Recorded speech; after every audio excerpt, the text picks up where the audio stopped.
Let's begin with a basic explanation of the class trial. So, your votes will determine the results. If you can figure out who done it, then only they will receive punishment.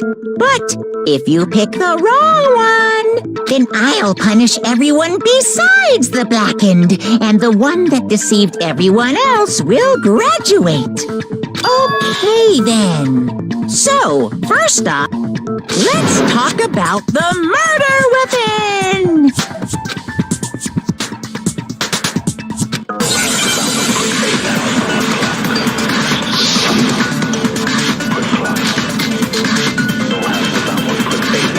Chihiro's fatal injury.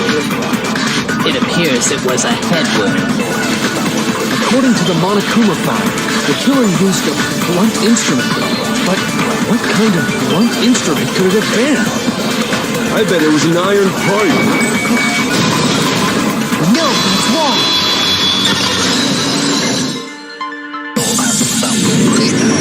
Can we agree that the object that dealt the fatal blow was the dumbbell, found at the scene of the crime?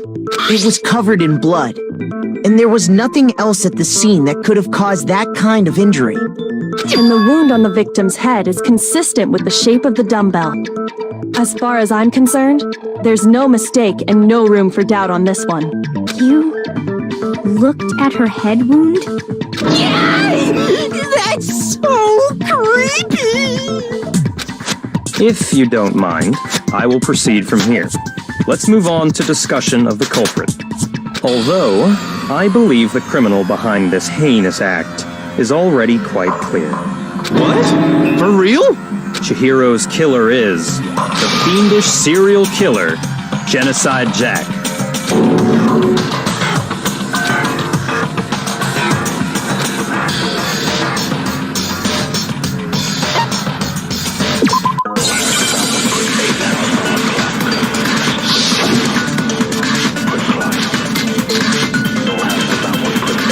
The culprit is Genocide Jack.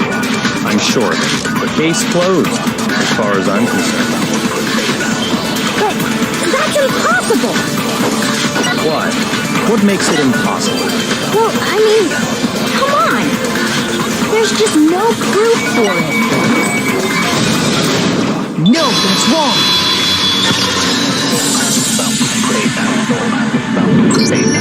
I might know one reason he could be involved. What?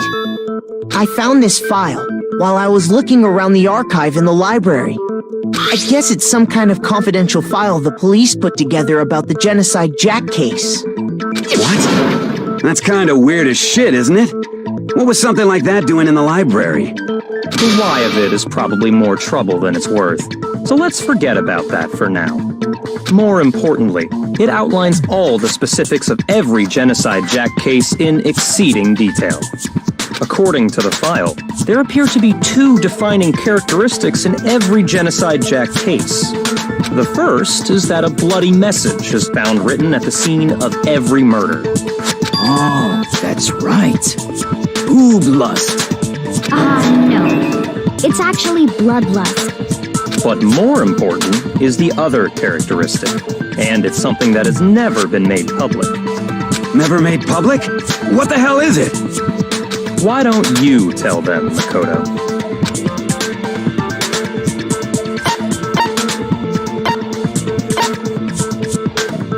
I got it! Apparently, in every Genocide Jack case, the killer suspends the body in a certain way. Other than the killer, the only people who know about this are the higher-ups in the police department. However, Chihiro was most definitely suspended in the same way. So, how did the culprit know about this when only high-level police officials were aware of it? There's only one logical answer I can think of. It's because the culprit in this case is the real Genocide Jack. No. You're saying Genocide Jack is one of us? Yes. In fact, it's Toko. What? Genocide Jack's true identity is Toko Fukawa. You lie! What? Hey, wait, hold on a sec.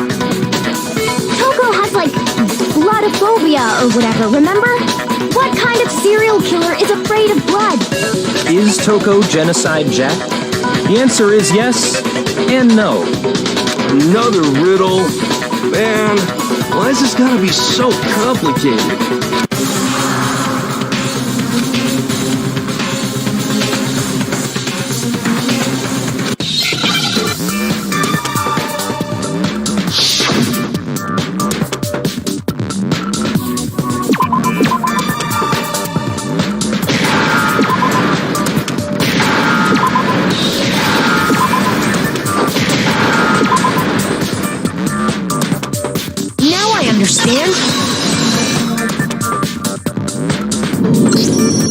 Is it because Genocide Jack has a split personality? Huh?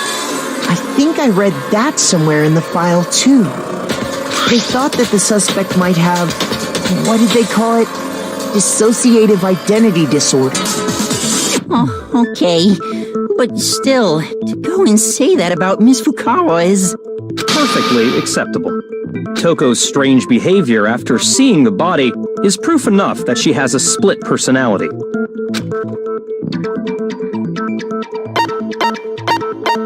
My God! You're talking about how she started acting totally different than usual, right? That's right. Think back. She fainted when she saw Chihiro's corpse, and then, when she woke up...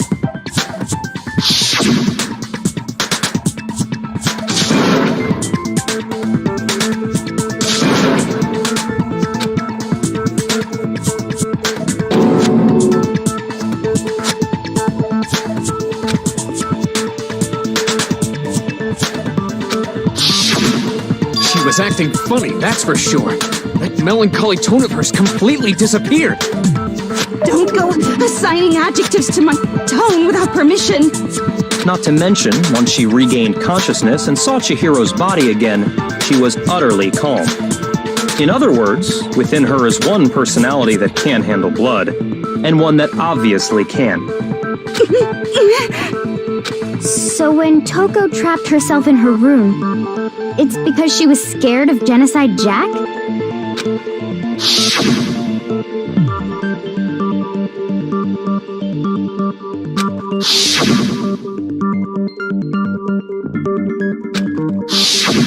The reason she locked herself in her room wasn't to keep other people from getting in. It was to keep her other personality from getting out. What? Toko was afraid of the murderous fiend inside of her, of killing even more people. How? Yeah, how can you know all this? I do believe you misunderstood her. What she's trying to say isn't, how can you know all this? No, what she wants to know is, how could you tell them? Huh? Last night, just before Monokuma gave his motive speech, Toko and I had a strange conversation. She told me a most interesting story.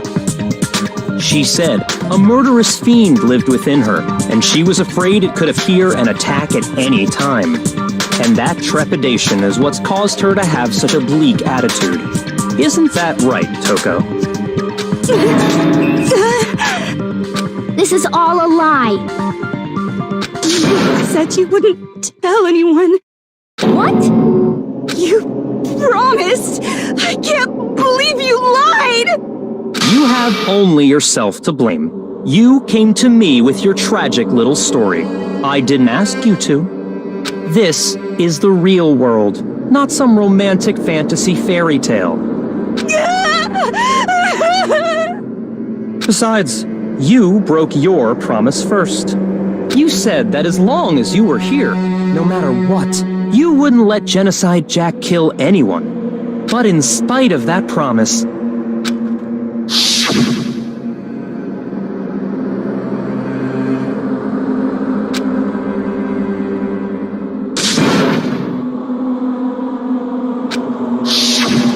You said if I kept my promise, you would go out with me.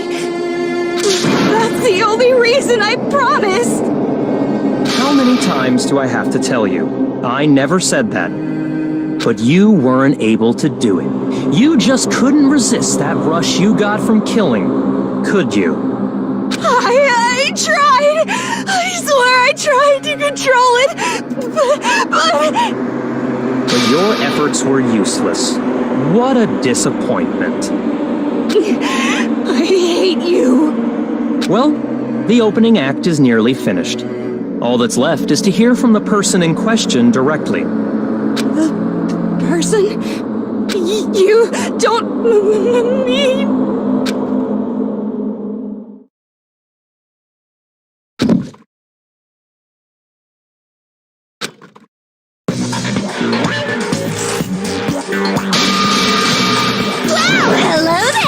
Is it me you were hoping to see? What the heck? So you figured it out, huh? Well, whatever. What are you gonna do? I'm the ultimate murderous fiend, Genocide Jack! Or better yet, let's go with Genocide Jill! What the fuck is this? Toko, what happened to you? Not Toko, that's a loser name, and what happened is a textbook split personality! What if one of them happens to be a serial killer? You should turn a blind eye to one's fault.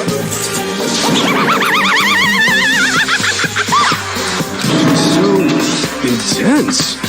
Like they say, sound in murderous mind, sound in murderous body. This one is so different from the one we've come to know. Yes, well, the world is composed of a front and a back, you know. Just like how every inning has a top and a bottom, or how in the depths of every truth lives a little lie. Behind every dark and gloomy soul lives another that shines as bright as the sun!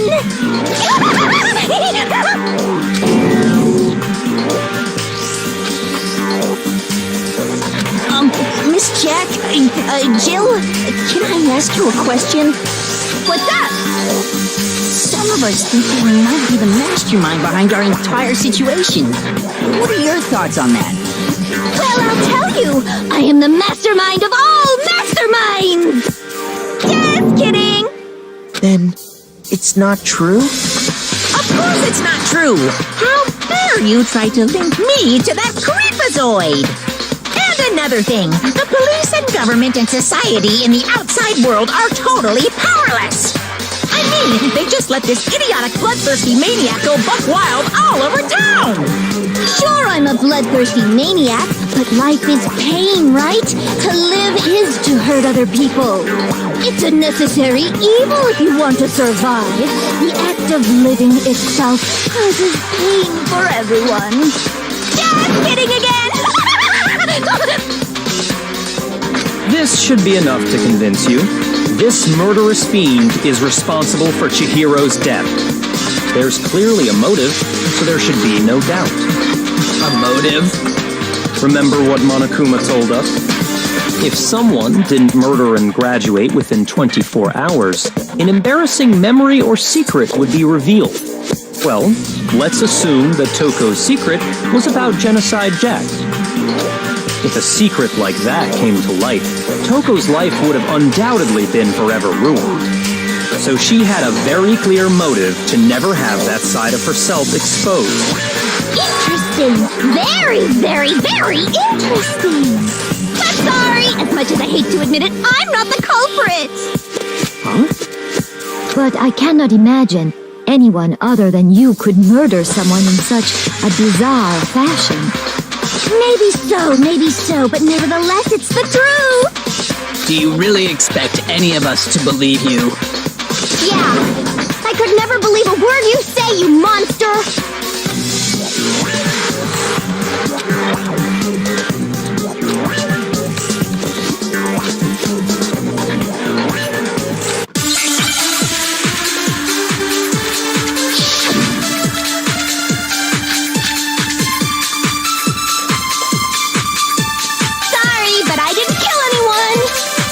You say that, but do you really expect any of us to believe it?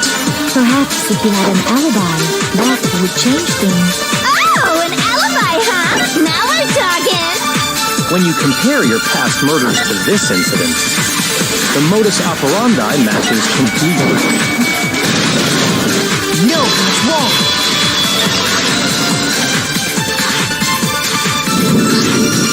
Are the methods of murder really exactly the same?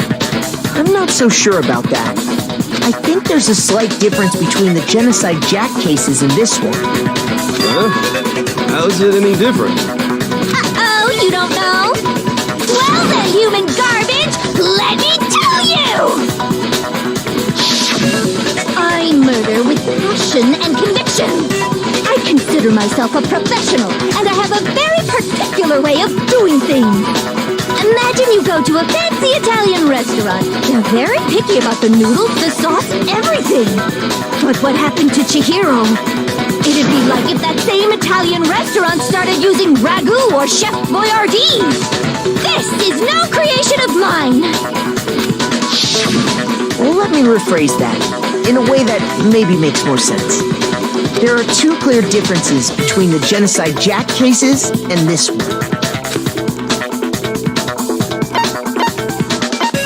I got it!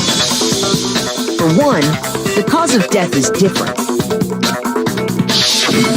In the Genocide Jack murders, all the victims were killed the same way. According to the case file, they were all apparently killed with a pair of scissors. But Chihiro died from a blow to the head, right? Ah, yes. That is remarkably different from the other murders. Wouldn't it be strange for someone who kills the same way without fail to suddenly change their method? And there's more. One more conflicting detail. That's right! In my recipe of murder, if the bloody message is the tortellini, then the arrangement of the body would be the pesto sauce! Can you please stop comparing killing people to cooking? So, are you saying the other difference has to do with how the body was arranged?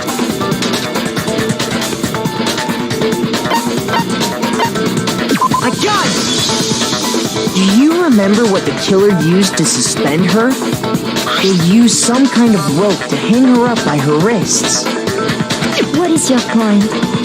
Well, in all the previous Genocide Jack cases, something else was used to suspend them.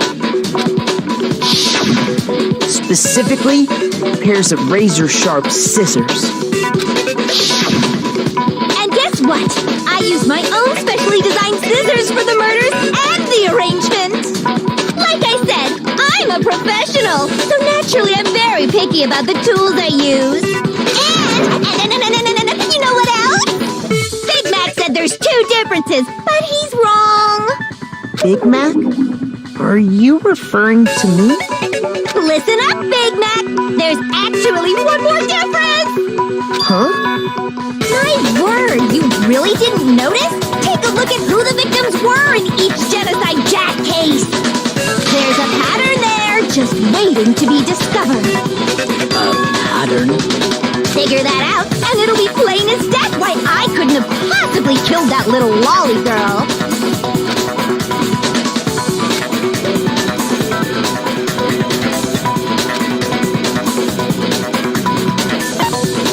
I got it!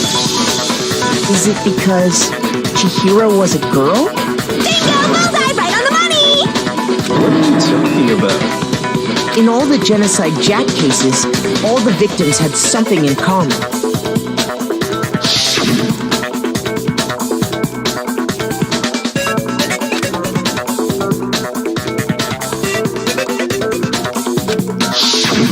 They were all guys? That's right! The people I killed with such passion and conviction are all adorable little men! I can't believe I said it! I'm so embarrassed! The hell is wrong with you? I can't help it! I'm just a full-throttle boy-on-boy fangirl, and the mopey side of me just hates it! But now I'm on the fast track to becoming a full-fledged fan madam! So, since Chihiro was a girl and not an adorable little man, you wouldn't kill her? Would an Italian chef suddenly start making ramen just because they're both noodles? Don't be stupid. I have too much passion and conviction to cross that line. That's the absolute reality of the one and only. We get it. You've clearly explained your hobby and your philosophy. But that's not all there is to it. It's a different matter entirely, when you're forced to kill in order to survive. Quiet, lowly cur! Lowly cur? I would never kill for a reason as petty as mere survival. And if by some fluke I did kill to survive, why would I bother with the message and arrangement? It'd make me the obvious suspect! That does make some amount of sense. Plus, whatever reason I have for killing, I would never leave out my prized scissors. Who would go out of their way to use a big, stupid, heavy dumbbell? Maybe you used the dumbbell because you couldn't find any scissors in the school? Any scissors? I don't just use any scissors. I only use my own set of high-class envy of the entire world scissors! Okay, whatever. There still aren't any in the school. Are you sure about that? Da-da-da-da! She's fully equipped! That's right! So I can kill anywhere, anytime!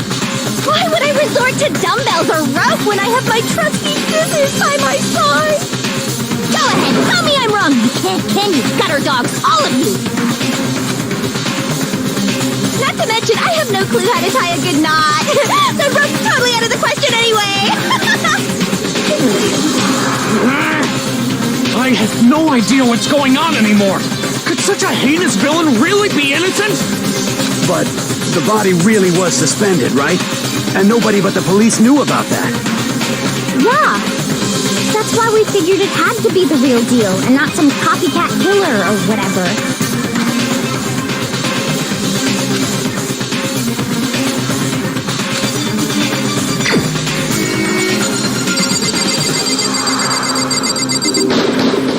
Here's my answer.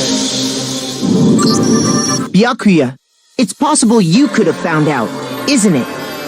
You'd have no problem gaining access to classified government documents or internal police records. Plus, you've already looked through the Genocide Jack file before this all happened, hadn't you? Are you saying Mr. Togami did it? Then the reason he pushed the theory of Genocide Jack being the killer so hard was because he wanted to pin the crime on her. So, he rearranged the scene to disguise it and make it look like I put my stamp on it. The adorable glasses man was behind it all. Oh, I'm on fire! Well, Byakuya, what's your response? I see. So now the suspicion falls on me. Then I must ask, when would you say I began acting suspicious? Surely you must have an answer. Looking back and thinking about it now, the way you were acting right before we discovered the body was a little strange.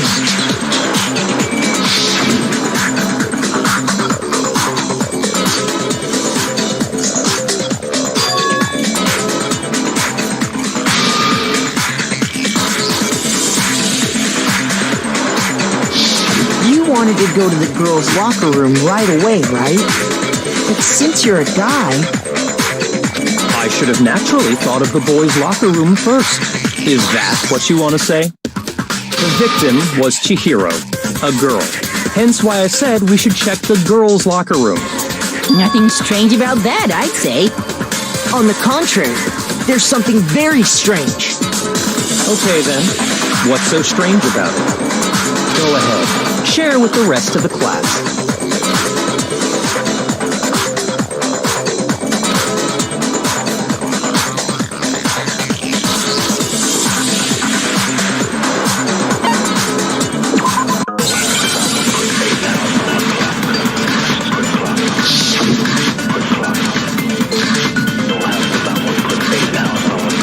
You said Byakuya was acting kind of weird before we found the body.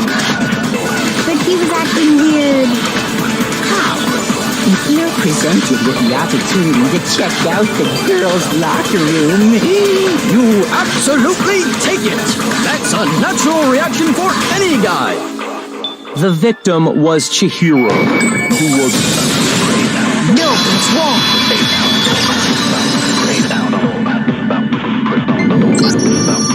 tell you what's so strange about that.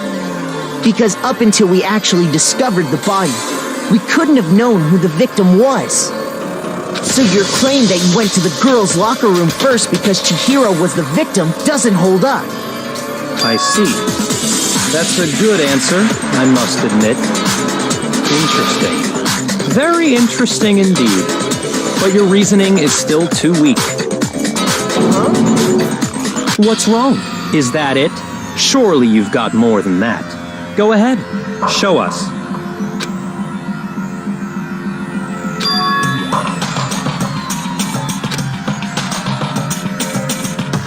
What's the matter? You're not finished already, are you? There must be more to it. There is. I think. There is more to it. Think about it. We just talked about the differences between this case and past Genocide Jack incidents. The proof you're looking for is hidden in there. Oh? Proof that I'm the culprit, you mean?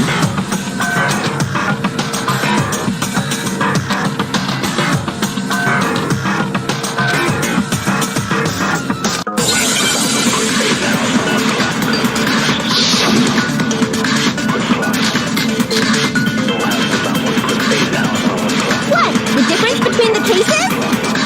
You want me to explain it again? When I want to kill, I use my very own special scissors. And I use those same scissors to arrange the body. But Chihiro was suspended with... It was some kind of rope, was it not? That's right! It absolutely was! Then there must be something very fishy indeed about that rope. Hey, Byakuya, where'd you get it from, huh? I'd never seen that rope before in my life. No, it's wrong.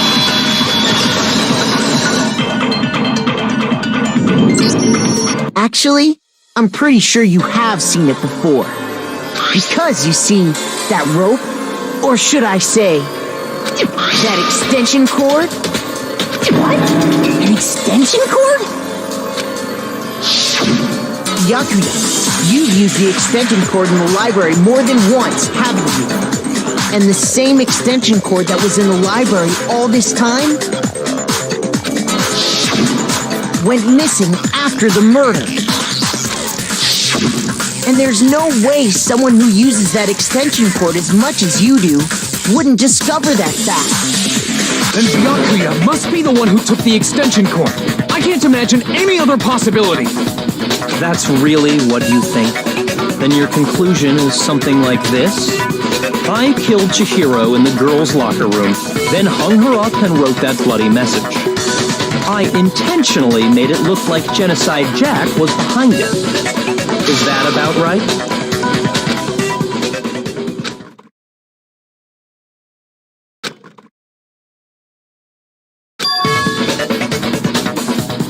What's wrong? I asked you if you think that's what happened. Hell yes, that's what happened. So that's it, right? Byakuya's the killer. I don't disagree with not disagreeing. He kept calling this a game, right? So he'd be totally willing to do something like this to win. Sorry, but can we hold on just a second? I think we need to talk about this a little more. Huh? Do we really need to? We've already decided who did it. I know, but still, there's something that's still bothering me. Is that right? And what, pray tell, is still bothering you? I killed her in the girls' locker room, then disguised my crime. Specifically, I dressed it up to make it look like it was the work of a homicidal psychopath. What about all that bothers you?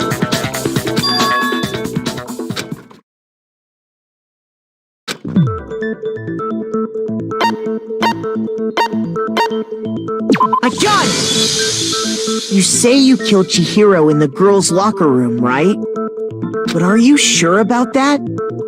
Isn't it possible that the murder took place somewhere else? How disappointing. What kind of question is that? Even in the world of disappointments, this is a true letdown.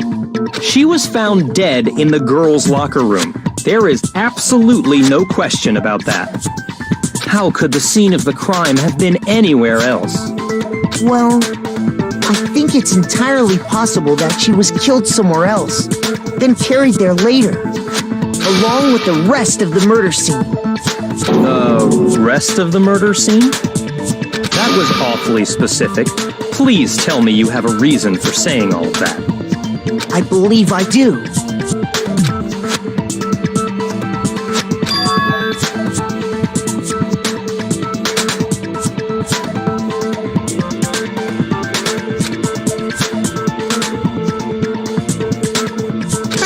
Don't just move on without permission! What do you mean she was killed somewhere else? Come on, Makoto. If there's any chance the murder took place somewhere else, let's see the proof.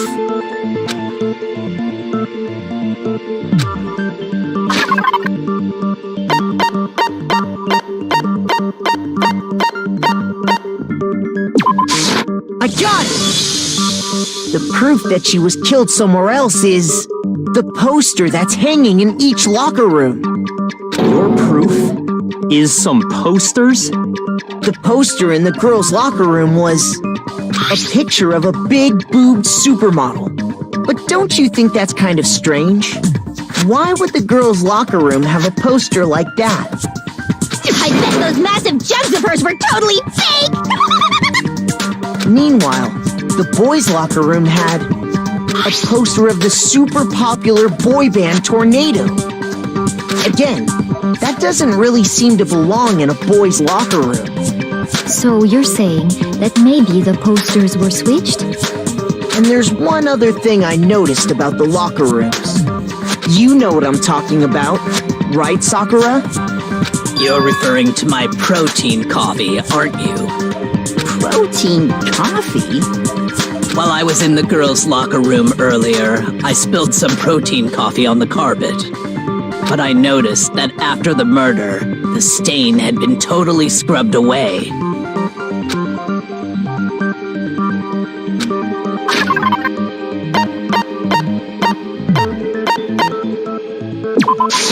I got it! The stain on the girls' locker room carpet wasn't scrubbed away. In fact, I found it on the boys' locker room carpet. That's definitely the stain from my protein coffee. Then, does that mean that the carpet was switched too?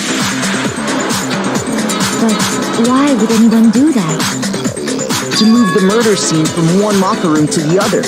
It's certainly plausible, don't you think? What? In other words, in order to completely swap the scene of the crime, the bloodstained poster and carpet were moved along with the dead body. By doing this, the killer was able to change the entire room where the murder took place. I can certainly follow your reasoning, but why would the culprit bother doing that? Huh? Why would they go through all that trouble of switching the scene of the crime? Actually, an even bigger question. If the murder did take place in the boys' locker room, then how did Chihiro get in the boys' locker room in the first place? To get into the locker rooms, you have to swipe your e-handbook across the card reader device. But Chihiro's handbook should have only allowed her access to the girls' locker room. She had no way to get into the boys' locker room to begin with.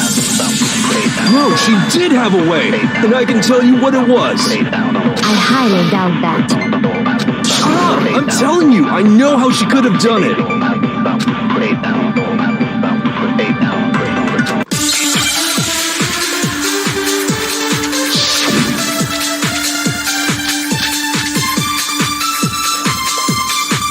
Is it really possible?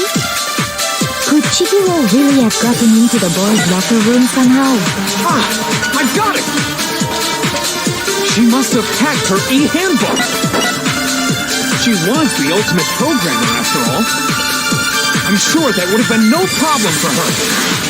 No, I don't think that's it. She used to think I was in the main hall. Huh? What thing? I'm talking about Leon's handbook, of course. No, it's wrong!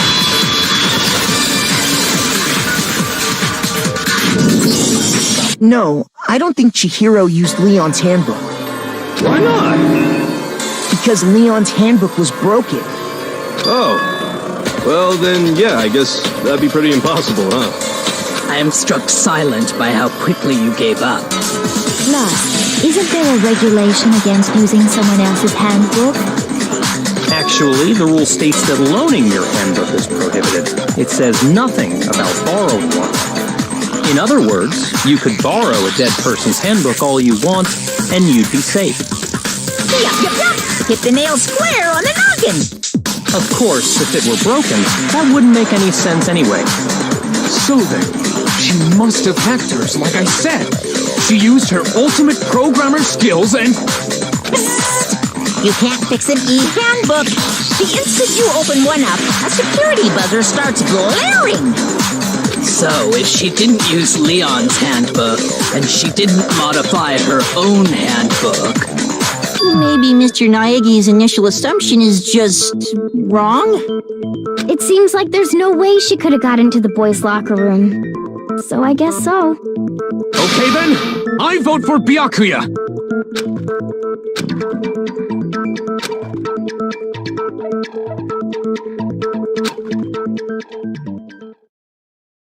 Hold on a second.